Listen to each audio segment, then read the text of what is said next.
evening. Okay, tonight our guest is one of the leading stars of a far-right US-funded ASPI report about Chinese influences, and also probably one of the best-known foreigners in China, I would guess. Best known because of the number of followers he has on Chinese social media, which for some strange reason seems to bother our friends in the far-right US-funded ASPI think tank. So let's welcome Andy Boren and find out how many followers he actually has in China. And what is it about you, Andy, that so offends the US-funded think tankies? Well, firstly, Jerry, it's really good to see you. It's awesome to be on your show. I watch your videos regularly. I think they're awesome. A lot of education there for people. Actually, there are a lot more foreigners in China with more followers than me. But I think the difference is a lot of them, in Chinese, we call it 吃喝玩乐. It's like they do videos that are really fun about food, what cool places to eat at, a travel destination. So they naturally have way more followers. I think there's a Russian guy who was detailed in the report who has something like 26 million followers. So when you think about that, and then I tell you how many followers I have, it's actually a lot lower. I think my total at the moment is like 2.3 million. And that's in the last 2 years that we've done reports on China. So it's about a tenth of some other foreigners, but I'm very happy because my show is quite unique, I think, on Chinese social media in terms of foreigners, in that it's more about politics and news. It's not really topics that a lot of people will want to follow. So I'm already really happy with the number of followers. I think it's awesome. Yeah, I was thinking 2.3 million. You say it's not so many as some others. My God, 2.3 million. I mean, that's the population of a small country, I think. Yeah, it definitely. When you think about the number, it is quite high. But I just think I don't really see it as real people. So I'm always quite shocked, actually, when I go down the street or meet someone that follows me. I'm like, oh, wow, there's really somebody following me. I guess it's because I'm just way too busy over this past 2 years. We started reports on China roughly 2 years ago. And at the start, I said with my colleague, we were like, how many followers would be awesome? And I said, what about if we had like 300,000 in total? That would be amazing. And actually people said to us, well, you might not get that many, but we can try. So I think it's already, I'm super excited. I saw some people on Twitter actually, because they have the list of the different followers in the ASPI report. And of course, there's that Russian guy with 26 million. Then there's a guy called Jerry. He's awesome. He's from New York. He has, another one. He has about, just on Bilibili, he has like 10 million followers. So I was stoked to be in the list with those people, but some haters were saying, Andy, you're really tragic. You haven't even barely made the list. I was like, for one, who wants to make the ASPI list anyway? And for two, I'm happy. Yeah, I didn't make the list, but that's actually quite a good thing if you don't make the list. Let's go back to the beginning, because you are genuinely one of the few people that I know who was a genuine bridge builder between New Zealand and China. How long have you actually been here? And I know that you won a scholarship and were actually kind of, tell me if I got this right, you were sent here by your prime minister. Is that correct? You could put it that way. I like to put it that way. It was through, the first question, I've been in China this time for about 10 years, I think. Right. I say this time because there was a few years before that, but it was kind of like one semester. So back and forth during my undergraduate study. But this time I did my master's in Shanghai, then started working straight away at Shanghai Daily. That's been about 7 years. So it's 10 years. The second part of the question, when I did my master's, it was through the New Zealand Prime Minister's scholarship for Asia, which is to send promising students who look like they may have a career, building bridges between China. Well, you are bridging gaps, and there is a gap. There's a cultural gap. Yeah, I think so. Yeah, what I hope so. So that was that fund had just come out, I think, and so I applied for quite a lot of money. I wasn't sure if I was going to get it because a master's is a long time. So I applied for the tuition fee and also my living fees, you know, living fees, you know what I mean, like daily costs and that. Yeah, So I actually yeah. got quite a high amount, and I heard from someone at the scholarship, my cat's coming up, that they're probably not going to award such high amounts in the future. So I was really lucky. This is Baithuljan. Hi. Sakshu. Welcome to the show. I didn't think I'm going to have to pay 2 fees for tonight. One kwai. Yeah, I thought it was Wu Mao. Hang on a second. Have we put the price up? She gets paid as well. Don't forget. Okay, 1 kwai. That's, yeah, we're doubling the price. When you came here, let's move off media for a minute. Okay. Tell us about the changes in 10 years of living here. I've lived here a little longer than that, but you're in Shanghai, and Shanghai is the place to be, I think, if you want to see the changes or the stupendous parts of China. What have you noticed in the time that you've been here? We'll come back to the media stuff, but what are the changes that you've seen? Well, there's definitely a lot of changes that have taken place in Shanghai in general, a lot of physical changes, I think. For example, when I was studying, and I'm going to start off with a negative because people say I don't criticize enough. When I was at Fudan University doing my master's, which was about 8 to 10 years ago, Shanghai had a really good nightlife. You could walk out of the university gates and there was just food carts everywhere.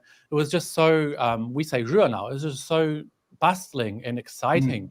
And you could just find stuff on the streets everywhere. And then a few years after that, the government decided they decided it's not a good look. It's too messy. They wanted to kind of tidy things up. So they sort of clamped down on the nightlife in Shanghai, which was a real shame. And then a few years later, or just a few years ago, actually, they kind of did a 180 and decided they want the nightlife back again. So now the government's trying to kind of coax people into coming back out again, but it doesn't feel as natural. So it feels kind of forced because, I don't know, things just popped up anywhere, 7 to 10 years ago on the streets. You could go outside at midnight and find somebody doing like shaokao, like barbecue on the side of the road, and then it stopped. So that is one of the physical changes. But I think in terms of China in general, you could probably say, and I think you would have noticed this too, Jerry, is that China has just become a lot more confident. And I think that might be to do with who's in charge, because that, who's in charge now kind of correlates with the time I've been here. And I think China's confidence now and, kind of pushing back against crap that China receives has kind of led to where we are today, which is the West going extra, the US-led West, going extra overboard to try and push China down. So that is definitely, the confidence, I think, correlates with the way we've been treated in the past few years overseas, by overseas. I saw the just today, and I think you commented on it, the very latest of the new range of sanctions is against electric vehicles, of course, because they're being so successful. I mean, first of all, it was cotton, then it was tomatoes, then it was pretty much everything from Xinjiang. But electric vehicles are the latest, and it just only happened today or yesterday in America. I think it's terrible. I saw, they're trying to put limits on, or they're not going to subsidize any batteries or battery components or any cars with battery components made in the US that feature any parts from China. And it's just, I don't understand that. Like, as people know, BYD, which is, I think it's the highest produces the most electric vehicles in the world now by 2 times. They started off as a battery maker. So China has the technology and the infrastructure to really pushing leading edge battery technology. And now the US, Washington is just going to stymie that. And it's only going to damage themselves, as we saw with the new Huawei phone, the new chips. I don't know. I can't understand how they don't see that they're just walking towards a cliff. It seems obvious to me. And I'm sure you as well, Jerry, but maybe that's just because we are kind of outside the Western media ecosystem. What do you reckon? Yeah, being outside of I've literally switched off. I use Western media as sources of misinformation just to be busy. That's we'll come to that in a moment. But I saw this EV thing as a very, very negative. I mean, when they stopped importing solar panels, that was a negative thing. Now they've stopped importing EVs. It seems to me that all of their climate plans, they're so big on climate, and now they're doing this. Is this because they think they can replace China's technology or replace China's manufactured goods? Because they don't seem to be able to do it. My cat is attacking. I think they hope so, but I mean, it's obvious that it's not going to happen. And I think it's also a bit of virtue signaling, which I find really annoying. I think in the last couple of days, Elon Musk talked about people virtue signaling, pretending to do good or showing that they do good without actually doing good. I think that might sum up the US or the Western attitude towards protecting the environment, saving Mother Nature, because they don't seem to do anything that actually works toward that, but they always claim that's what they care about. So I'm starting to wonder if they really don't. And it's exactly interesting. This comment. Oh yeah, exactly. They just talk and don't do the walk, and that's talk is cheap from the US, as we know. But I think it's just a game for them, maybe because China does so much for the environment. China's doing more than anyone else, arguably, and probably evidently as well. But they just don't get the credit for it. So I think with the US doing this, especially with EV cars and batteries, I think they're maybe deep down hoping that it will spur development in the US or more innovation, but I don't think it will happen, to be honest. No, if I have no problem with the US putting some kind of protectionism on, but I'd like to see the manufacturing go back to the US. If they're going to stop China, they shouldn't be transferring it to Cambodia or to Indonesia or the Philippines or wherever it is that they're doing, because they're not passing on the savings. It's purely and simply a stop China. This is not a help. It's not a benefit to America or the American people. And those people probably do deserve a little better, in my opinion. They're just not getting it. It's just the never-ending cycle, I think. But I feel like I noticed today on Twitter, someone mentioned that they feel the US is kind of being more open about their sanctions against China now, instead of trying to pretend it's something bigger, like we want to stop human rights atrocities, so we're not going to buy these batteries. Now they're just saying we don't want to be so dependent on China. I think it would be good if the US was open about that instead of trying to build friction, because when they build friction with China, it tends to be and we've seen that book, what's it called, Atrocity Propaganda. It tends to be by fear-mongering and making people scared of China and other parts of the world. Do you know the book? I'm actually in that book. Yes. Yeah, there's a book called Atrocity Propaganda. I'm in it. I got to mention that the guy's name is Abrams, and wrote the book about atrocity propaganda, and mentioned me in there because I'm on the opposite side. And I just made this comment today on my YouTube channel to someone saying, if we disregard China is not taking away the freedoms of Hong Kong, China is not persecuting the Uyghurs, China is not planning to invade Taiwan, China has never persecuted the Tibetans. Now, if we take those four things off the table, what's left? China is getting bigger and is becoming a threat. Exactly. And they're doing it with a system that is different. And I think they're terrified of letting people see that perhaps other systems aren't so bad. Because as we all know, growing up in the West, I mean, even myself, I've never had negative attitudes towards China or the global South. But I did believe wholeheartedly before I left New Zealand that, our system was just for whatever reason the best, and that other people should emulate it or should, try to achieve what we've achieved. I really believed it. And so I think Washington and other governments in the West, they're terrified of the ordinary person finding out that there are other ways of doing things that perhaps get things done better. Do you think that's why China's developments are not properly reported in the West? Purely a state of fear that other people are doing all right? I think so. I think that's definitely it, or at least a major part, because China's system, socialism with Chinese characteristics. As one example that I mentioned just recently, the high-speed rail network in China, people who are anti-China, they like to say, well, that's a failure because it doesn't make money. It loses money every year. So how can that be a good thing? But they don't understand that in China, the government, does things with socialism or Chinese socialism in mind. So it doesn't necessarily need to make money per se, but over the past few decades, it's evident or obvious that a huge part of the development and how far China's gone is from that Gaotie, the high-speed rail network. So I think people need to get out of their mindset and try not to continue viewing China with a Western lens. I think that is the problem with a lot of so-called China experts and people in the West who report on China, as well as governments. It takes a real leap. I'm sure you know as well, Jerry. It takes a real leap of faith to get out of that mindset as a Westerner, and it took me a few years after coming. Yeah, me too. It probably took me close to 10 years. I'm a bit slow. I was a slow learner. Wow. Okay. I mean, I'd see the things, I'd see the developments, and I'd see how positive everything was. And I'd still read Western media and say, oh, they're only doing that because. And then it dawned on me that the because is the whole reason. You know, they're only doing that to maintain popularity. Well, no, it's not about maintaining popularity. It's because that's what the people want. That's what they were doing. And I was seeing it all the wrong way. It did take a long time, perhaps not 10 years, but certainly, I mean, I've been here nearly 20 years. And I would say that I've only been vocal online for the last 3 or less than 4 years. But I think that probably it took me the best part. Well, I was busy as well. I had full-time jobs, and now I'm retired, and suddenly I have more time to do this. So 3 or 4 years ago, I became active and supportive of China. But like yourself, I do have my criticisms of the country.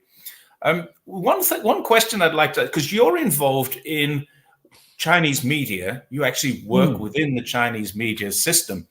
How important do you think it is for Western people to actually know the truth about China? Do you think sometimes it might be better just to say, well, hey, it doesn't matter if you don't learn about this. Let's leave them in the dark. What do you think about that idea? Yeah, sometimes I get to that point, especially on Twitter or X, as it's called now. Sometimes it feels like you're running uphill, pushing a huge, or trying to push a huge log or something. And sometimes I feel like these people just never going to get it. I'm just going to leave it. But then you realize it is so important. I think because especially in the West, that's really the area I criticize is the West. People have such a bad understanding of China that I really believe if we can, reach a tipping point and get them to understand the real China, it would put pressure on the governments, and the governments wouldn't be able to continue, and the media wouldn't be able to continue the scaremongering, conspiratorial crap they publish all the time about China. So I think it is really important to let the average person in the West know what China's all about. And deep down at the fundamental level, I think it's important for them to realize that Chinese people are just the same as everyone else. Like we all, want to live a good life. We want food in our stomach. We want somewhere to sleep. We want to go on holiday once a year. It's the same everywhere. So fundamentally, I think the more people could see those stories of real people, I think it would be really beneficial. So I think it's a tipping point. At the moment, we're kind of down here. Like this is the truth and this is the media reports. But we need to keep pushing up and up and up until it gets to that point. And I think once we reach that point, very quickly things will spill over and the media won't be able to continue what they're doing. That's the hope I have. I'm hoping in the next 5 years, maybe.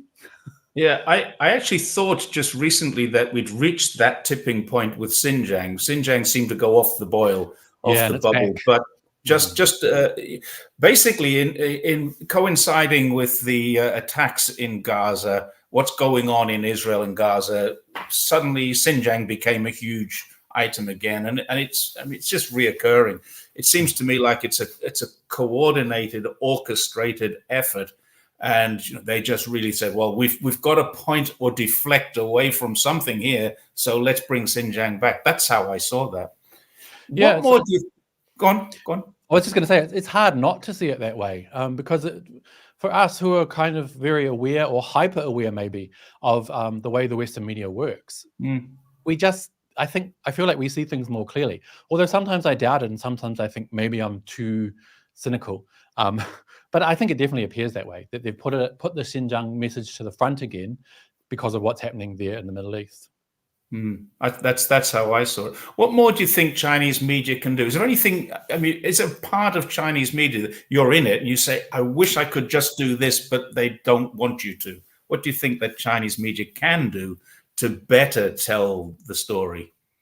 I think one of the huge problems is cultural differences, because a lot of lot of Chinese media, what they'll do is they'll have a story or a video or an interview or whatever that was first put together in Chinese, and then they'll say, oh, we need to show this around the world. Okay, we need to send it to the US. Let's translate it to English.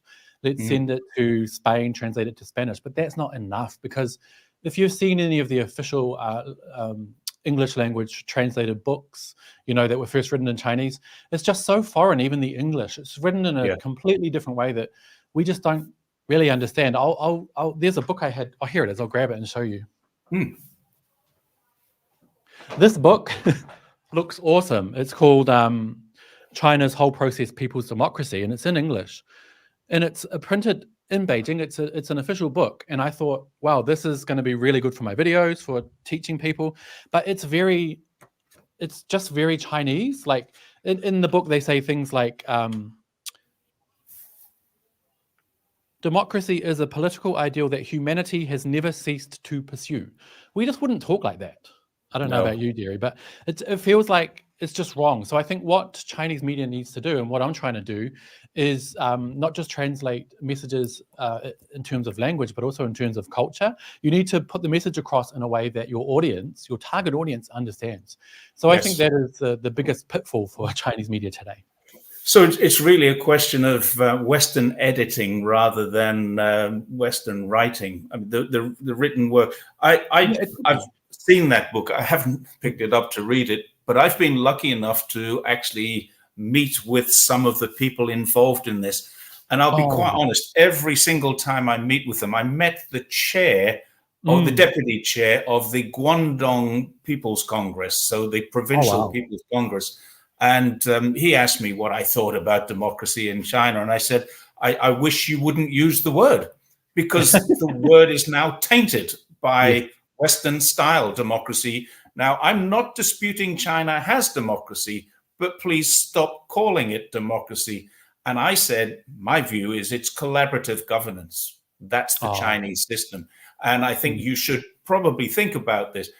Not because what you're saying, what you're doing is wrong. You're doing it right. But the wording that you're using is causing people in the West, and this is the cultural part of it, to think, well, their democracy is not democracy because it's not the same as our democracy. So consultative governance is exactly what they do. They consult with the people. The people actually supervises the party. The National People's Congress supervises the party Congress. And so you've got this system which actually really works. Everything is fed back to the people. Everything comes from the people and is dealt with by the party in forms of governance that the people have put forward. And this is why it's the rubber stamp parliament, because it's the people who put it there. So, if it gets to that point, after all of the processes it goes through to get to that point, they're not going to put it through if it doesn't get voted in. So this is why the West don't understand it. It is a very, very culturally different thing. How can the media fix that? Or can they? Look, I don't know if they can at the moment, because I think Chinese media is heading in a very definite direction. It's just like the rest of Chinese culture, where it's very hierarchical. So any changes happen pretty slowly. But, I'm still waiting for that to happen. It's interesting that you mentioned about the rubber stamp. A lot of people call, the CPPCC and the People's Congress. They call it a rubber stamp, because all you see is people, they need to stamp it to put the law through, whatever's being proposed. But like you said, that has already been through a huge process, through all the different levels of people discussing it, talking to the public. It could even be brought up by the public. So by the time it gets to the Congress where they're stamping it, that you're just seeing the very last stage where they're already putting it through as law. But what people think in the West is that Beijing, the central committee, and maybe the Politburo, gives them all the laws, that they've had no idea what it's about. They've never read it before. They've never discussed it, and they stamp it. It's not at all what happens. So the fact that people don't know this is a failure of Chinese media. And that's why I'm trying to do content that kind of educates people on it, using words like you said, consultative government. I think it's it would be a very good way to do so, but then it would take a whole lot of going through the whole hierarchical process of getting the motion to move forward. So I think it's a slow process, but I just hope that we are heading in that way, because we can't keep giving people Chinese-style news because that's why they don't understand it. Mm. Yeah, it's very factual. I often say this, they will tell the truth, but they won't tell the whole truth. If they don't want to tell you something, they'll just leave it out and ignore it. Exactly. And you're not going to see lies or fake news in Chinese media. That's correct. That's it. But what they do say, and you'll know this because you'll have written things that they've said, well, what's your support for this? And even I write an op-ed for the Global Times, and they'll come back to me and say, you said this, but what's your support for it? It's my opinion. Or we can't put that in there. Why not? It's an op-ed. You asked me to write an op-ed, and I've written it, and now you say we're going to ed your op. So that's how it works for me. I find but the that thing is, frustrating. The thing is, because it's so hierarchical, it's quite a different system, obviously, than the West, and people in the West don't understand that. So in the West, it's called the fourth estate. So media is completely separate from the government. But in China, it's more a part of the government, and and media is used not to fight against the government, but to educate the population. And that's what people don't understand. So I think people really need to switch out of their Western thinking. And you see lists like the the Press Freedom Index that comes out every year, and China's right down the bottom. Well, you're judging Chinese media using the lens of a completely different system. Of course, China's going to be at the bottom. If we had a Chinese press index, China would be at the top, and the US media would be at the bottom. So it's just how you look at it. It's the glasses you wear. You know what I mean? This is Nabil Fares has made a really interesting point, which I put it up here because it actually hits a good nerve for me. I actually studied Hofstede, and there's another guy called Trompenaars, and inside of Hong Kong, there's a guy called Michael Harris Bond. And those people have worked to isolate the different cultural identities of different countries. And Hofstede has a site called Hofstede Insights online. Anyone can look this up, Hofstede Insights. And that site will give you a comparative tool. And you can look at the 6 dimensions of culture and compare China and America, or China and your own country, wherever you come from, if it's not China. And a really interesting thing is it's really accurate. It's spot on. It's done with hundreds and hundreds of thousands of interviews and commentary from different countries. And it is spot on accurate. And I actually have made part of a video about Hofstede's cultural dimensions. So Nabil Fares, it's a very good point that you're making there. And yes, I'm going to do it, and I'll look at all 6 dimensions, but it will be a longer video, and it might be a while before I get there. It sounds really interesting, Jerry, and I wanted to ask you, because you also do videos that aim to educate people. And so how do you view, because for me, I believe that videos on YouTube should be really simple with maybe only 1 or 2 points. So how do you manage to get so much information into your videos? And do you ever find yourself cutting a lot just to keep it simple? Yes, I sometimes make I write scripts, obviously, because I couldn't remember all the information that I have, and I research all the information. So my script is always linked to my video, and inside of the script are links to my sources. So that's what I do whenever I put something out there. And I often think this may be why ASPI leave me alone, because they don't want to highlight the fact that if anybody looks at me, they can say, well, hang on a second, this guy could be telling the truth. He knows what Let's he's talking look a about. little deeper. It's easy if I'm walking around the street just talking like some of the other people do. They're making great points about China, and that's a fact. But I'm actually making points, supporting those points, doing some comparatives with other countries as well. So for me, that kind of works. That's the way it works. But yes, quite often I'll start a script on a topic and find I go off into a completely different topic, and then I've got 2 scripts. So it becomes 2 videos. Sometimes I'll do part 1 and part 2. This is. Hang on a second. This is not 1 cat, is it? It's 2 cats you've got. This is another one. Yeah, there's a white one and there's a white and tawny one. Yeah. I saw someone said they couldn't remember my cat's name. This one is Yaya. Yaya, not Mama. Mau Mau. Nope. Okay. Both of my cats are picked up from the street. We say Jia, that like picked up. They were homeless. I think because she's so cute, I think she was thrown away by somebody instead of being born on the street. It's quite sad.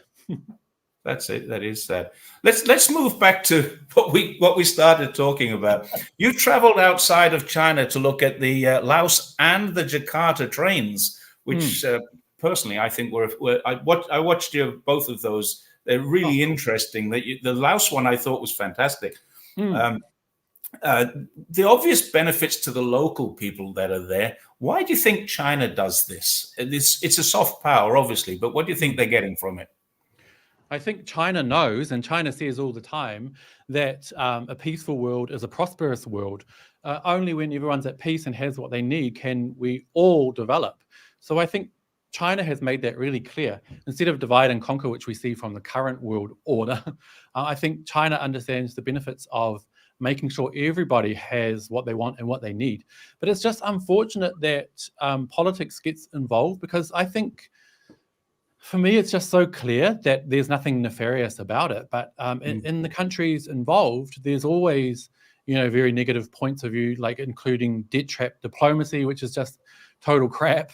And it sort of wins over a lot of people's minds. For example, with the Indonesian video, we met quite a few people in Indonesia who are worried about debt trap diplomacy. And I was like, oh, where did you get that idea from, though? And they're like, oh, that's all the media talks about. So actually, Indonesia has very anti-China currents involved. Obviously, not everybody. But I think it's, to your original question, it's obvious that China isn't wanting, anything nefarious out of it, or wanting more out of it than what's on the face, in that Chinese people in Indonesia have had a really rough time in the last 40 years, probably back in the 60s. There were instances where Chinese businesses were just burnt to the ground. People couldn't have Chinese names. So the fact that China can look past that and still want to work with Indonesia to help develop them, I think it should be sign enough that China is not looking for any secret or hidden benefits. In terms of the Laos train, I think the Laos train is probably a lot more useful at the moment, because before, Laos didn't have very good roads. It still doesn't. So the train is something that a lot of people need. But for the time being in Indonesia, the Jakarta to Bandung train doesn't cover a very long distance, and it actually can take longer than driving, because even though the train is much quicker, each station is like an hour out of the city on each side. So I think until they continue building it all the way across to Surabaya on the East Coast, and that's when it will really be beneficial. And I think then Indonesian people will start to be happy about it. Hopefully. I just rabbited it on about something completely different. I don't know if I answered your question. No, it's okay. I think I see that the Laos one has more benefit for China than the Indonesian one, because it will ultimately go all the way down to Malaysia and probably link to Thailand too. I see that as hugely beneficial for this entire region, and RCEP and those sorts of things. But Indonesia seemed a little different to me. Yeah, Indonesia seems, it's a weird one. It's interesting that you said that the Laos video was excellent, because I also really enjoyed the Laos video, because that was, and this is a good insight into Chinese media. I pitched the Laos idea to our bosses because we need to get the budget for it. It's not about the content, it's more about, will they give us the money to go? And they were happy about it. But then my boss said, oh, then you can go to Indonesia as well. And I was like, I don't really know a lot about it, and I wasn't that interested. So we went anyway. But I feel that the Indonesian one isn't as much, it's not as needed. So I don't see it as being as much of a story. So, but I had to do it anyway. That's kind of the impression I got. It was like they're both good. I mean, they're factual videos, but Indonesian was a factual video. The Laos one seemed to be more of a story, to me anyway, just from an outside perspective looking at it. And I mean, I want to go and get that train now. That's the thing. It was a story, and I knew that Laos had that hideous history with the US secretly dropping bombs, and it affected the building of the railway. It was such an intriguing story, and it's a story that I really felt like people would want to learn about. Whereas the Indonesian train is kind of just like, oh, they're building a train that they, at the moment, I feel like they don't really need it. And I also, in my research, found that the local people at the moment, while it's not going all the way to the other end of Java, it's not that needed, and people aren't really going to need to take it that often. So I just felt it wasn't as strong of a story, but my boss pushed. So if anyone wants to know if China media bosses push content, that's one instance. That's one instance where they did. Tell us about your. I mean, one of the best things I saw you do was a wander around a park in Xinjiang. You went for a wander around the park. Tell us about that. What brought that about? Well, I went to. This is another story that people don't understand. People think that we are sent to Xinjiang to do propaganda. It's completely the opposite for me. I was in Gansu province for work. We were filming a poverty alleviation video, and I had some annual leave to use. And I just thought, oh, while I'm so close to Xinjiang, even though it's still very far away, I may as well just go directly there. So I asked my boss, I said, I want to do a video in Xinjiang. And he was like, oh, no, don't bother. It's too much hassle. We'll need to go through all the talk to the local information office and let them know, blah blah blah. Just don't do it. And I was like, whatever. So I didn't tell him. I went there by myself and did my video. So that wasn't part of your organization? No, it wasn't. And what happened was, like I was saying before, China has a very hierarchical media. So Shanghai Daily, who I work for, is a regional newspaper. So we kind of need to look up for the angle we're going for, and we can't. You sort of get cues from the top. That's how it works in China, not just in media, but all industries. And what happened was I did my video anyway, against my boss's wishes. And then CGTN saw the video and they were like, that's excellent. Can we post it? And I was like, that's fine. Yep. And so CGTN posted it first. And then because CGTN posted it, then my boss could post it. Do you know what I mean?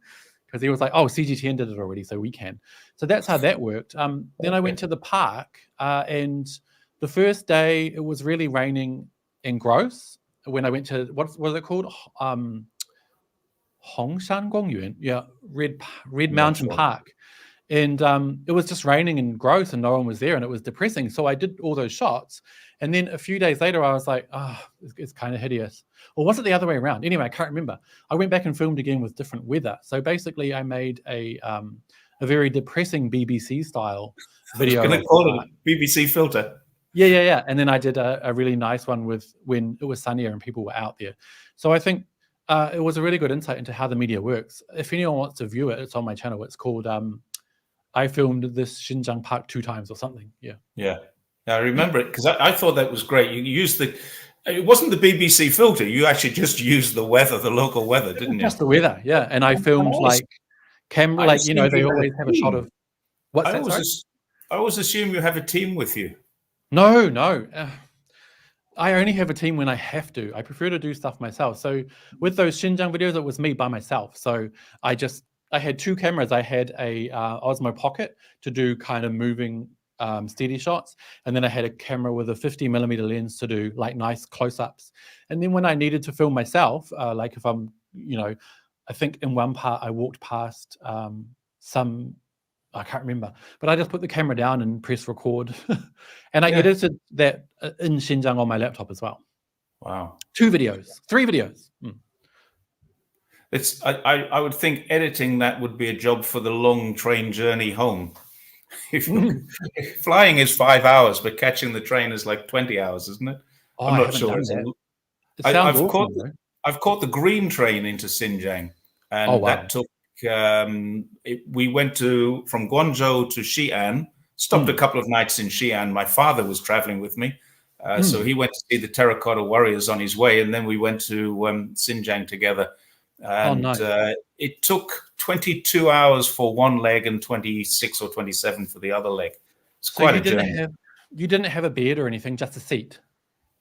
Oh no, we went. I had my 78-year-old father at the time, and so we went first class. We went the soft seat. So there was 4 of us sharing a compartment for the journey, and because personally I would have gone hard sleeper if it was just me or me and my wife. We're quite okay with that. But on the soft, we'd need a soft sleeper for my father because he was genuinely quite old by the time we got there. And it's relatively comfortable. Even the old green trains, when you got the soft sleeper, were quite nice. And of course, it takes a lot longer if you go by bike. It takes 57 days to get there. Sheesh, that's awesome that you did that, though. Are you planning on doing it again? We're talking about going up to Inner Mongolia rather than there. I'm 65 years old now, so I'm starting to think that maybe I don't want to do any more big mountains, and getting through Gansu and into Xinjiang is pretty tough. So we're looking at options, and maybe one of those options is to buy an electrically assisted bike and do it that way. But that's the thought. Up the hills and stuff. Yeah, just for the hills. If you tried to cross China on an electric bike, once you get north of Xi'an, you'd be screwed, because there's just not so many places to charge up. You can go through the deserts in parts of Gansu, parts of Xinjiang. You can be 100 and 150 kilometers between stops. So you've really got to be careful with that. So someone says, Jerry is 65. Yeah, he is. He's born in 1958. I'm 65 years old. Let's go back. Age is just a number. I mean, the fact about my bike riding 2 years ago was the last big one we did. We just went 7 weeks through. It was local. We only went as far as Guangxi. Let's go back to what we're talking about with the media and China and everything else. There's people who are being very hypocritical, in my opinion, about what's acceptable. What China did in Xinjiang, so we're staying on the topic of Xinjiang, there was a program of poverty alleviation, vocational training, re-education, and incarceration of some people who were found guilty of crimes. But nobody was bombed, nobody was killed, nobody was invaded. And the population in the region has grown in wealth. It's grown in health, education, and all kinds of different outcomes. And yet China's the one being criticized, whereas other countries are not for doing. And there's particularly one other country who is always doing this, mostly to Muslim countries as well. Why do you think these double standards exist? I think it goes back to what's mentioned in that book you were in, Atrocity Propaganda. It's most of it is just manufactured. I think it's definitely the case that, well, it's obvious that in Xinjiang there was a heavy crackdown on terrorism. And I would even say that because we're all human, there's definitely going to be instances where maybe the police or some certain police went too far. It happens everywhere. But I think definitely there is no genocide, no cultural genocide or anything even close to the sort that's ever happened in Xinjiang. And it's interesting that you mentioned what's happening around the world, because Gaza is an obvious example. There are so many, how many people in Xinjiang? 20 million people. Yes. If there was mass atrocities going on, like they're saying, there would be pictures, there would be videos that got out. And I have never seen a single piece of evidence like that. All we've seen and all that this whole thing is hinging on is these kind of reports based on so-called witness testimony that we've already seen is very sketchy and done in sketchy ways. So, I mean, I can't just turn around and say, Jerry stole my cat, and then you'll get charged for it. We need evidence. And you were a police officer, you know that. So I think it's just shocking that people take what the Western media and government say about Xinjiang at face value and don't kind of analyze it or think, why haven't I seen any evidence? And then when you ask online, can you send me some evidence? They'll send you reports from ASPI, they'll send you reports from Human Rights Watch. It's laughable. But I think basically it's just manufactured, and it's manufactured in a way to push China down and stop development, especially because Xinjiang is such a pivotal region.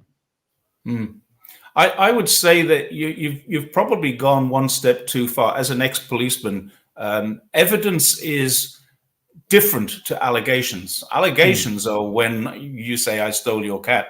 That's an allegation. Now, evidence, what's the evidence? The evidence is that I've got cat hairs on my shirt. Okay, so now we've got a missing cat, and then we've got some evidence. But that doesn't necessarily equate to proof. And this is what's missing. Now, if you're going to question someone about something that's happened, you're going to have to ask the hard questions. And the hard questions are the ones that really test. You've got to cross-examine. As far as I'm aware, none of these witnesses who are offering allegations, they're not even offering evidence, they're offering allegations, have ever been sworn to testimony with the penalty of perjury, or have ever been cross-examined. So there's those two things missing from those witness testimonies. Everything else is just an allegation. And when people like you or I go there and say, well, there's no evidence at all, that the only answer they have is, well, you can't have possibly gone everywhere and seen everything. Well, no, that's true. We didn't. But there's no evidence. All the evidence points to it's not happening. And yet the difference between the way China has done this with re-education, rehabilitation, and yes, I agree with you, there would probably have been some people locked up, some people beaten, some people punished. I'm almost certain that would have happened. But in terms of a systemic approach to it, definitely not. There's no evidence of that. And I've talked to Uyghurs, and I'm sure you have too. I've had dinner in Uyghur restaurants inside of Xinjiang and talked to them about freedoms. They're all okay with it. And at the time, last time I was there, I wasn't even active on Twitter or on YouTube. So all of my knowledge of this comes from before I was politically motivated to do anything. And my political motivation purely comes from finding the truth rather than trying to support a lie or anything like that. And yeah, I mean, go on. No, you go.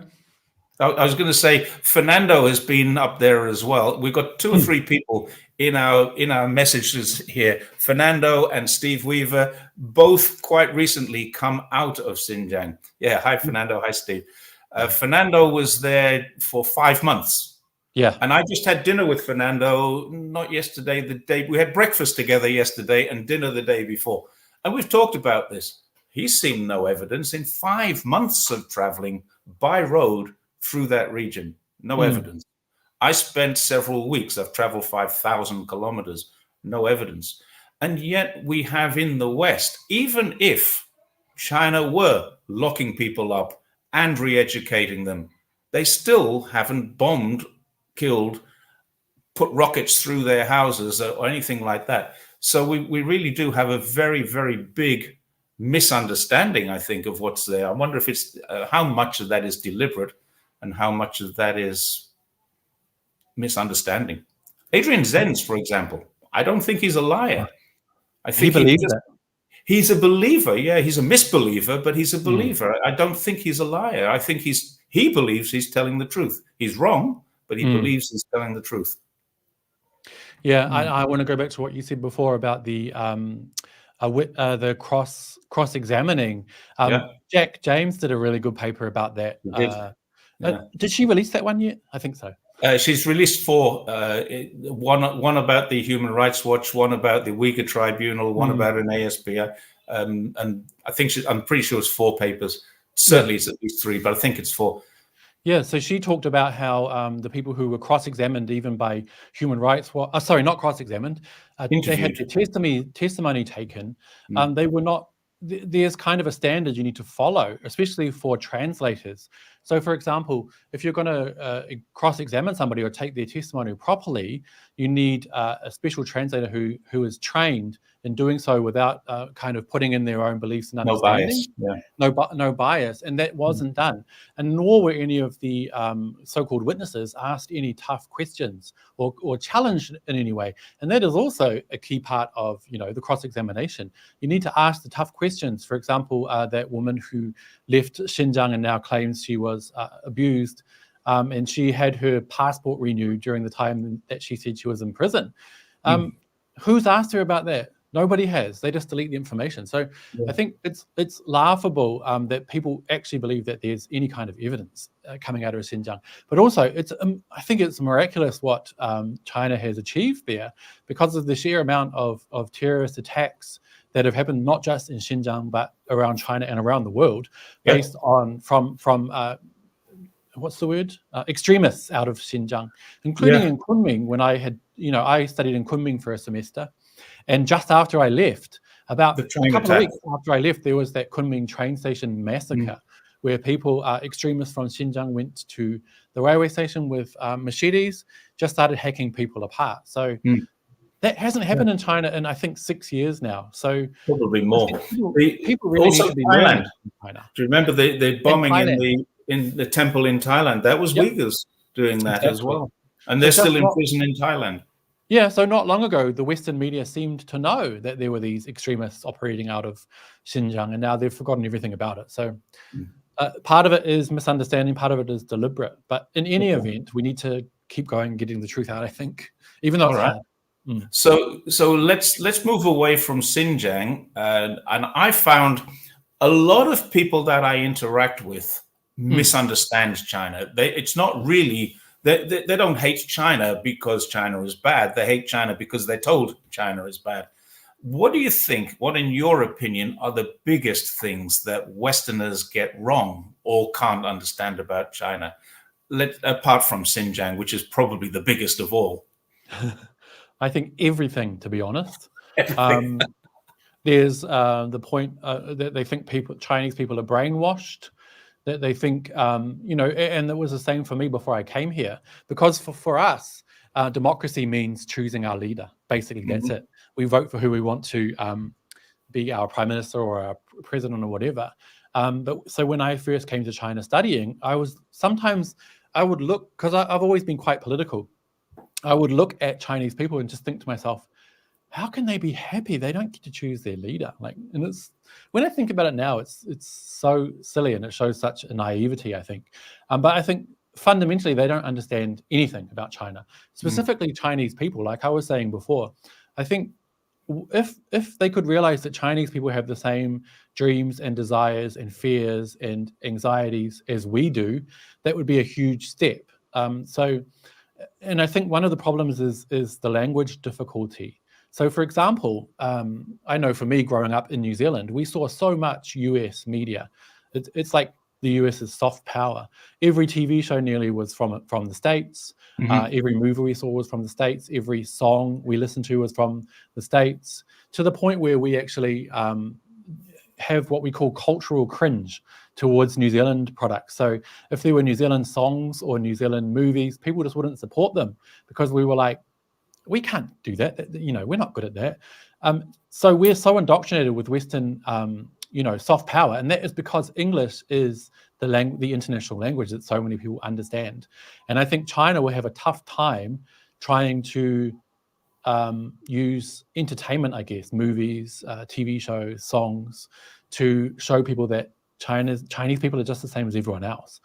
So I think basically the misunderstanding is absolutely hugely fundamental. It covers everything, and it's just stoked on by language difficulties and media that wants to paint China as bad, because people can't go and find out the truth for themselves. They can only rely on Western media. So I think that is also another argument. I'm going off track. Another argument as to why better outward-facing Chinese media is also so important in local languages and translated into local cultures. Okay, I'm gonna ask you a subjective question here. Is there any Chinese media that you think is good, apart from Shanghai Daily? Chinese media is good, I think, but it doesn't. A lot of it doesn't reach the level of like soft power.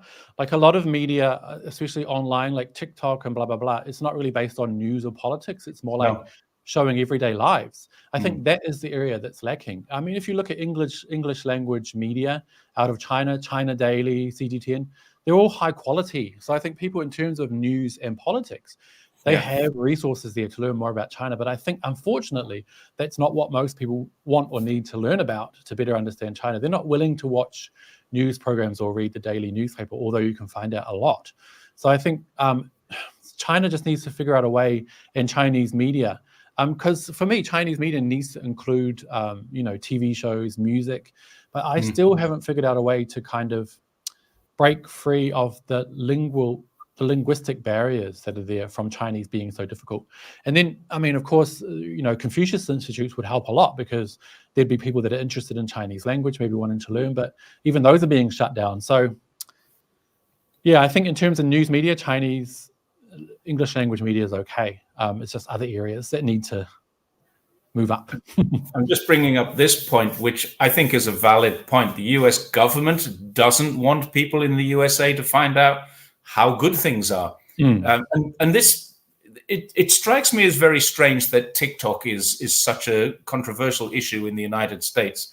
I mean, it's extremely popular, but TikTok in the United States doesn't show very much about China, and they're concerned that China's going to collect data from TikTok users and use it against them. It becomes a weapon of war that they have this. They're able to direct their influence and influence them. But do you think that this is true? They're afraid that people might look at China and say, "Well, hang on a second. It's not what you've told us. It's better than we thought." Is that a fear that they have? I think so, yeah, and that's what I was saying before.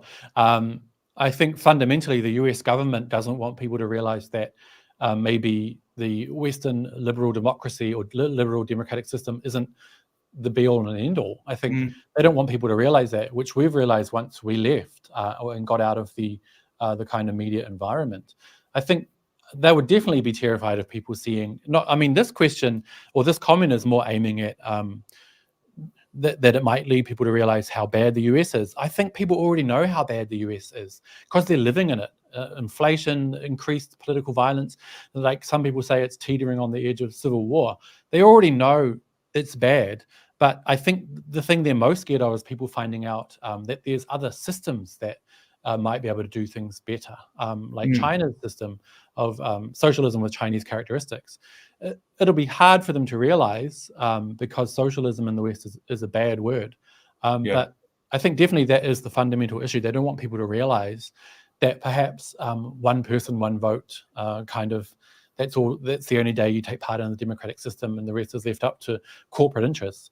If people realize that, the whole Western system, it could end up going through a huge revolution. I'm not sure. Yeah, I think so. Things would flip. I brought this point up that the Confucius Institutes get barred, and I don't think they have been legally barred anywhere, but they are certainly closing down. The US went from over 100 to less than 10 over the last few years. So I'm not sure if they're legally barred. Maybe they are in some states, but federally, I'm not so certain. But the Epoch Times is permitted. That's a really interesting point. I've got another one I'd like to add to this, which is a similar sort of thing. In the United States, there is still a federal law that bans the Communist Party of the United States, not the Communist Party of China, but the CPUSA is still federally an illegal group. But the Ku Klux Klan can't be banned because that would be a restriction of freedom of speech. And I think that's a legal situation. The Confucius Institute's not legal. The Epoch Times is a demonstration of freedom of speech within the parameters that they're happy with.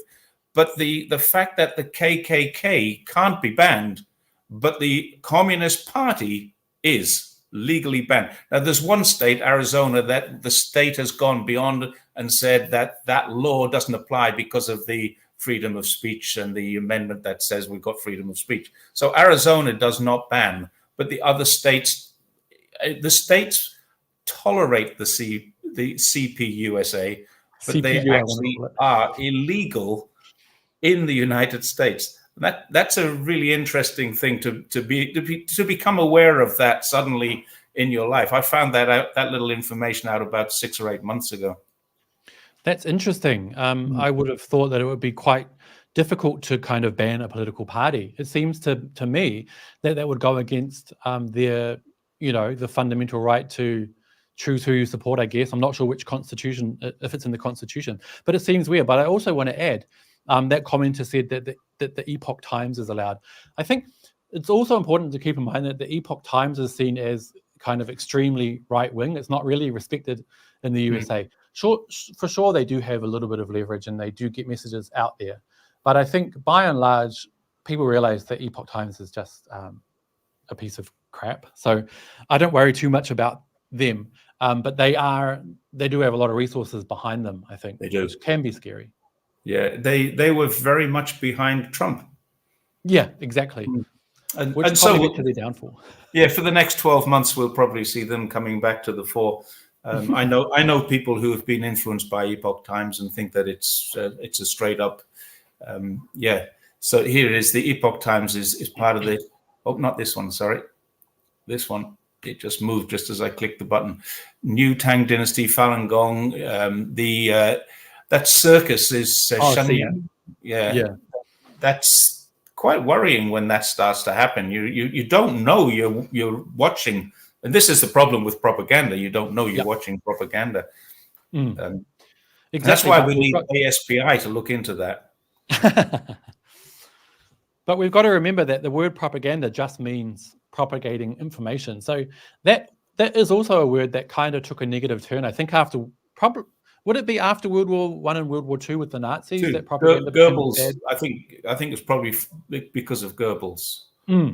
Because propaganda, when you look at the actual meaning, it just means transmitting information. Yes. Yeah. I use the word propagate quite a lot. Yeah, exactly. That's where it comes from. Which is exactly what it is. And to a degree, that's exactly what you and I do. You do it for Chinese media. I do it for myself. And Shenyang, there it is. That someone's just put it up. I would say, I've been asked many times, do I support the Communist Party of China? So I'm going to ask you the same question, Andy. Do you support the CPC? I think that the CPC is doing an amazing job of keeping China together in one piece. But I'm not a communist, so I'm not a member of the CPC. Foreigners can't even join the CPC. So definitely, even if they could, I don't think I would be. It's not really my thing. And I think I probably don't understand enough about communism to want to be a part of it. But all I can see is that the CPC ruling China has done an amazing job. And it sounds like a cliche, we keep saying it, but they lifted 800 million out of poverty. And actually China's part lifting so many people out of poverty is what lifted so many around the world out of poverty as a percentage. So I think it cannot be denied the good that's being done. So in that way, I do support the CPC. Okay, me too. So I hope that doesn't get us into trouble in our home countries, but it actually brings me to the end of the list of the questions that I had for you, and we're just on an hour. So I think that's probably a good time to say, is there anything else that you'd like to add to this We didn't talk about ASPI. Do you want to talk about ASPI? We can. I've got plenty of time. Yeah. Do you have anything you want to add about them? No. I mean, we brought ASPI in at the beginning, but do you want to discuss that? I was going to kind of leave that one alone because I actually thought about adding the link to the description. I thought, no, if people want to read it, they can find it themselves. Fair enough. I don't want to promote ASPI. I would say I read it's 90 pages long. And I skimmed through it yesterday and part of today, and I'll be honest, it is just full of speculative leaps of speculative faith. Where they say what they believe they know what the party is doing and how they're doing it. Are you just told us that you're not a member of the party, you can't be a member of the party, but you do support the party. But does the party have some sort of a hold over people like you and I? Well, if I don't post enough tweets every day, sometimes I'm not allowed a toilet break, and I won't have enough social credit points to buy coffee. So that's a big one. Just kidding, by the way, because some people might think that's real.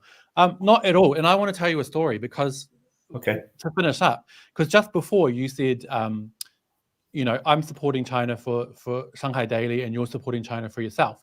But actually, I'm supporting China for myself as well because, and not many people know this, Shanghai Daily hates maybe I won't say hates. They don't like my content. Shanghai Daily is not political at all. And I worked there for 5 years before they would let me do my own content, which is this show, Reports on China. I had to spend a long time building up a rapport with them, helping them to trust me.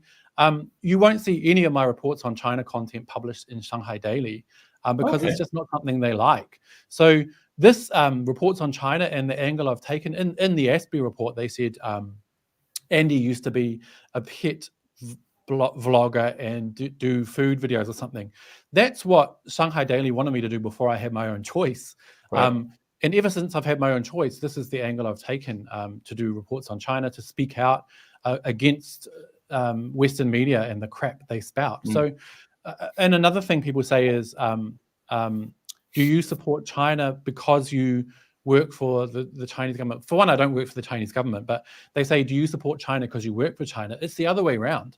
I decided to work for China because I support China, if you know what I mean. So So this is very much my own thing. I have support from my bosses to do this show, but I can tell you guys, straight up, it's not something they like. Shanghai Daily doesn't like political content at all. So I feel like this is my own initiative.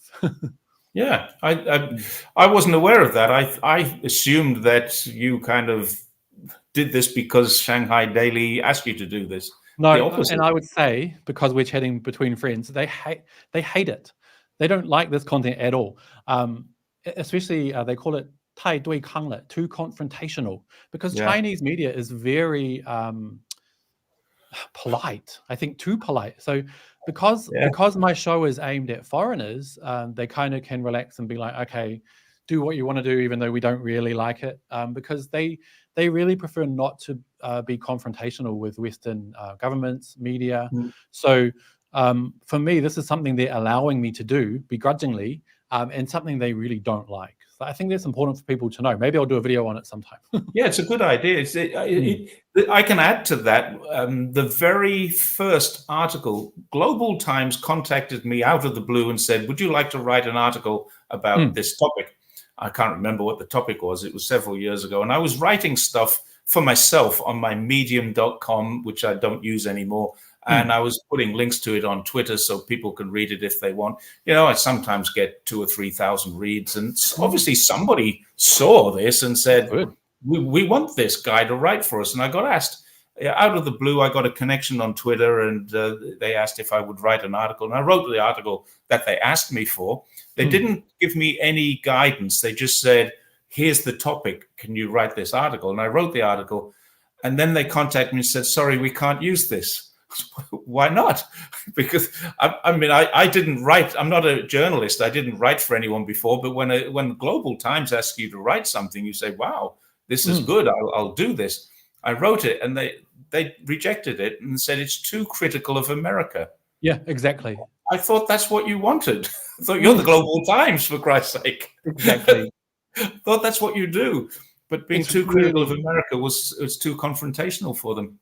And I don't know how much of this I should say on here, but obviously there's, sometimes the central government will send, not orders, but like suggestions for content direction or something to all the different media. And some of them are leaked. And I noticed when Trump was president, one of them I saw on Twitter was a notice to Chinese media saying, do not play up Trump's brutish behavior. So I think that's something you would never see in Western media. They would never say, "Don't make President Xi Jinping look bad." Encouraged by his enemies. If it's Biden, it'll be on CNN as positive and Fox News as negative. If it's Trump, it'll be the other way around. Yeah. I love this comment from Fernando. People think China needs foreigners for our faces. I think they need us for our outrage.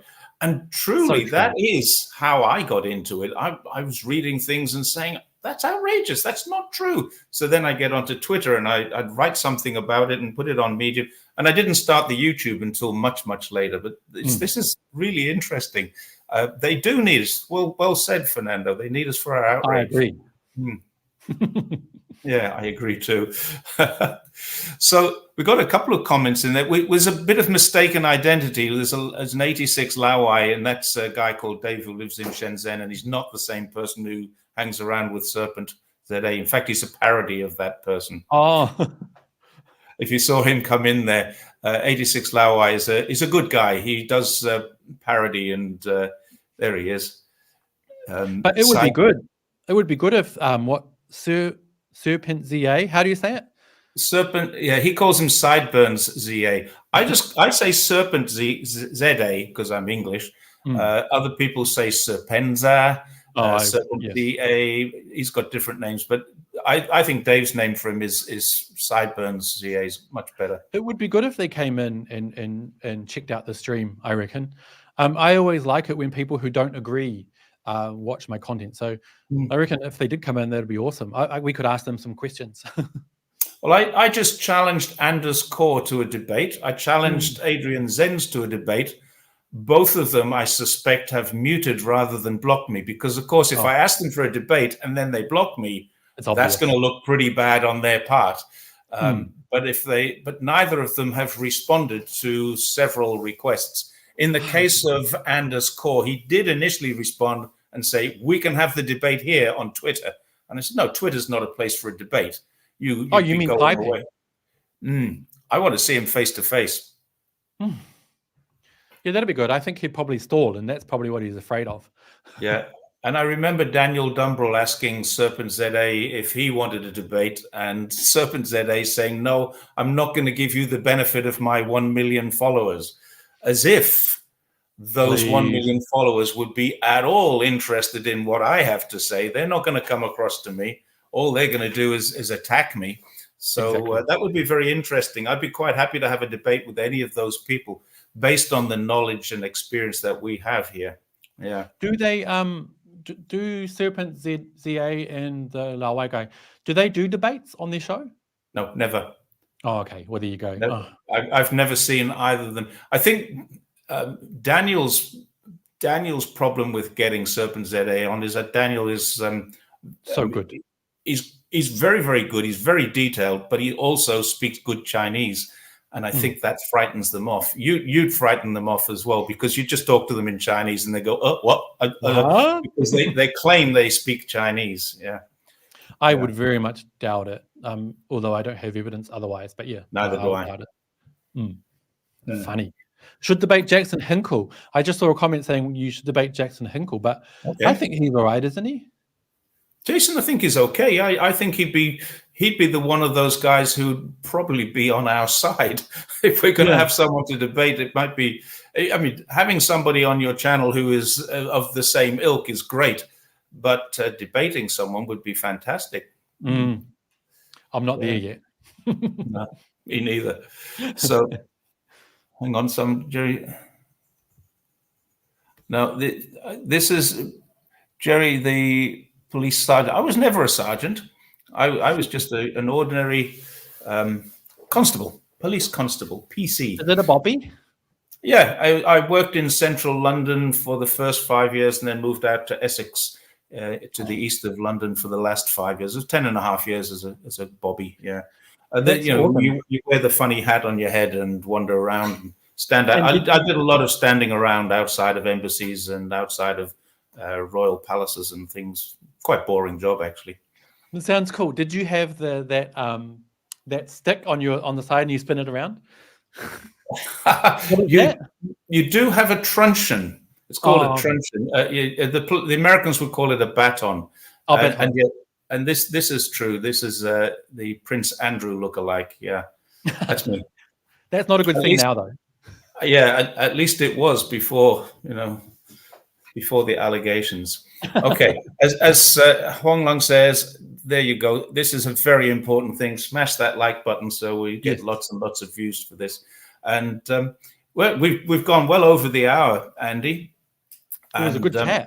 Normally, when we finish this, I say to people, "Where can people find you?" But it's me that's the unknown in this conversation. No, I think.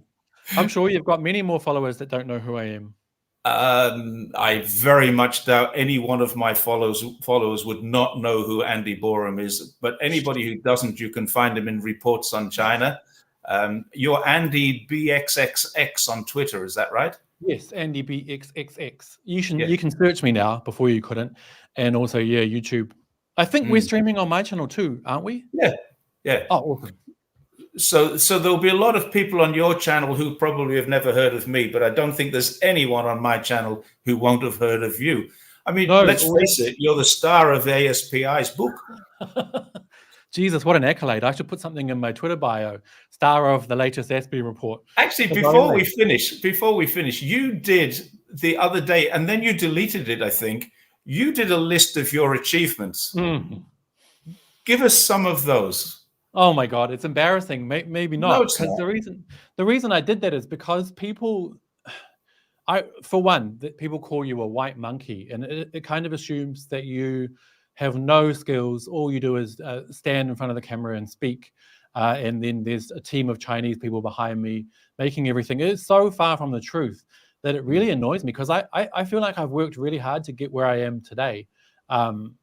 I've spent a lot of time, my whole life, in media, training and working.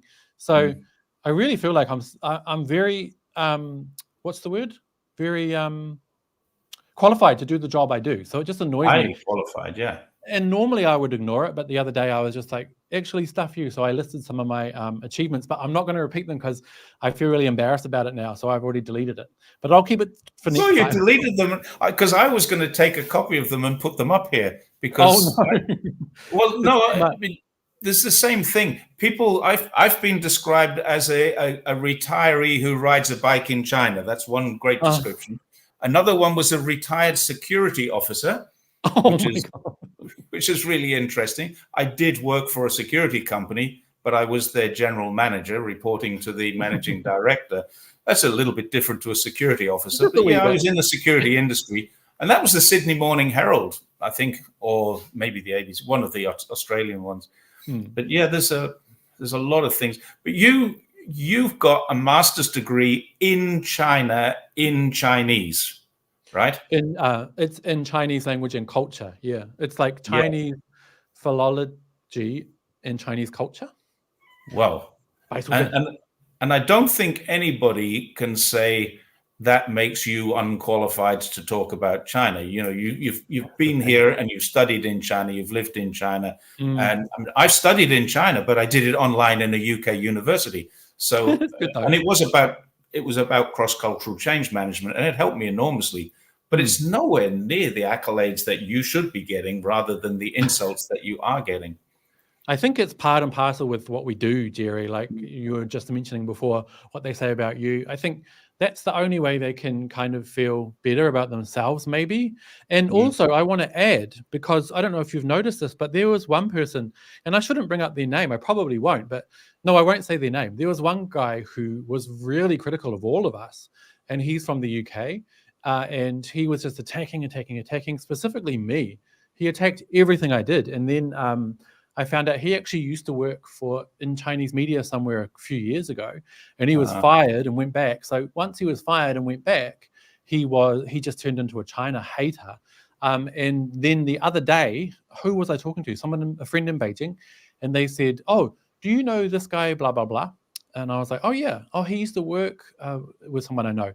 And I said, "Oh, so did he ever do videos? Because he always criticized my videos." And they were like, "Yeah, there's one on Twitter." And he sent me one of the guy's videos, and it's absolutely atrocious. So I think there's a huge part of jealousy in there. I think maybe he and other people who attack us maybe even feel like we're living a more exciting life that they should be living. So I think it's important to keep that in mind. This is why I try not to take too much heed of people who attack really brutally, because I just think to myself, how is their life so crap? Like I wouldn't spend a moment of my day following someone I really disliked.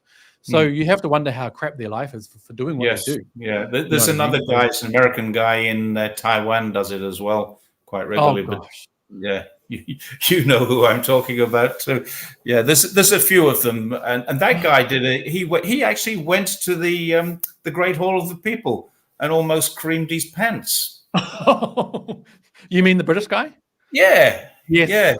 Yeah. You posted that just the other day. I think I saw that in private. Yeah. So basically, if people don't know, this guy that always criticized us on Twitter and was absolutely against Chinese media in China, it turned out that while he was in China, he was an ardent supporter of China. He went to the 2 sessions to do a video, which was absolutely terrible. And in the video, he says, "Wow, this is my first time in the same room as Xi Jinping." And he was like, Jerry said, creaming his pants. So it just goes to show that he was obviously a failure in China. He was kicked to the curb, and now he's turned into a hater. So it's just jealousy, Jerry, I think. I wonder, because at one stage, I actually was a supporter of Serpent ZA. I was a follower of, subscriber to. Wow. Yeah, and I found him to be quite constructively critical of China. He wasn't that critical. He would walk around talking about his life, and he's got his camera, and it was interesting. He'd talk about the stuff that I was experiencing every day. And he and I were in China in the same province around the same time. I actually know a lot of people who knew him, and he was not anti-China when he lived here. He became anti-China towards the end. I'm not sure exactly what happened to him, but I'm fairly certain that he was unable to find a job because he's unqualified, and or some other reason. And a lot of 2016, 2017, the law, it didn't change. It just got imposed. It got tightened, and it got regulated better. So Chinese English teachers in China had to show that they were qualified, had to show they had a clean police record, had to show they had 2 years experience, and a lot of people left. And turned into haters. Actually, so Dave knows him better than me. He was always a complainer and actually still is. I'll bow to your superior knowledge, 86 Lawai. Yeah. So yeah, you've just got to wonder though, like, this is one of the reasons I don't really engage with those guys, because in a way I feel kind of sorry for them, because they're so bitter. You know what I mean? Like, it must be a tough life. Like, I don't know. So, and I have heard, to be honest, I've never seen in many of their videos. Sometimes people will send me a link when they say something about me, and even then I don't watch it. No. But I did hear, like you just said, that before, when he was in China, he was much more supportive, and then turned into a hater when he left. So people just need to follow that trajectory, and I think the average person would realize that he's just bitter and unhappy, and maybe he feels rejected by China, which is sad, how that's happened. But yeah, and somebody, PB, I think someone just said, PB World just said, don't feel too sorry for them. I think he's probably earning much more money than you and I doing what he does. From over 1 million followers on YouTube, he'll have all kinds of endorsement things, and yeah, he's doing okay. I don't feel sorry for him at all. Yeah, they're making big bucks. Well, to be honest, I just try not to think about them, but sometimes I feel sorry for them. Yeah, me too. The problem is they do get pushed into our feed sometimes. I haven't blocked either of them. I've muted. No, I don't even see one of them. I've muted one of them because I don't want to see. But yeah, it just keeps it clean. So he's getting 1 million views per video, and I don't know what that's worth, but that's worth a lot of money. Yeah, that would be worth probably at least $10,000 per video. 40,000 US dollars, according to Fernando. Oh, wow. Okay. I saw something, and because I didn't go looking for this, but I found that he was earning 45,000 just on his YouTube video stuff.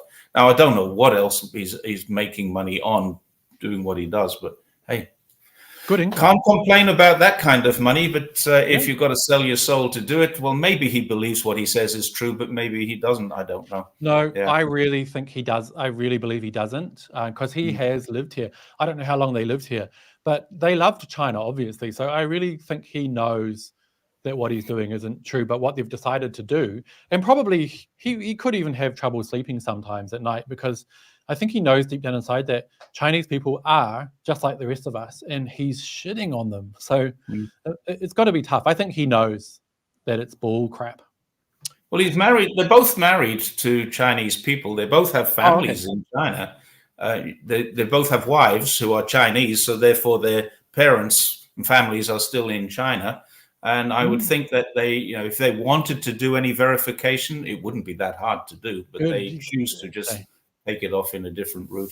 Yeah, absolutely. But they need the money. So, I mean, and that's good money. They need it more than I do. I can sleep very well at nights. Thank you very much. Exactly. And so on that happy note, before we hit the 90 minutes, because I promised we wouldn't do that, let's say good night and thank you to everyone who's there. We've gone up to 354 at the moment. That we've been up and down on the view count, but it's been a very, very good evening, and it's been fantastic. This is the first time you and I have actually talked, although we were once in the same room together. And yes, we met in Zhongshan at one of those competitions that featured in the ASPI report. Yeah, at the China in the eyes of China in my eyes or something. What's it called? Anyway, I forget the name, but we were having dinner near each other, and I knew who you were then. I wasn't on Twitter much, but I said to somebody from Zhongshan Daily, "Oh, that's Jerry from Twitter," and they were like, "Go talk to him." And I was like, "Oh no, I better not," because you know me, I'm just very introverted. I wish you had, because I didn't even know you were in the same room at the same time. We really should have next time. Next time. So we'll have to wait for the next CCP gathering. Wulmao gathering. Yeah, let's Wulmao gathering. All right, everybody. Recently too, Yeah, well, I may come to Shanghai again soon. I was in Shanghai, but I was in Jinshan, which is 30, 40 kilometers out of Shanghai. And I think remember. it was when you went to Indonesia, so we Yes. didn't get to meet. Yeah, we were just leaving. We have to work out better.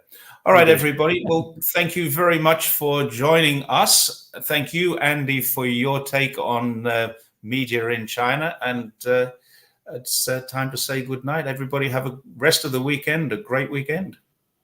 Bye-bye. And good night.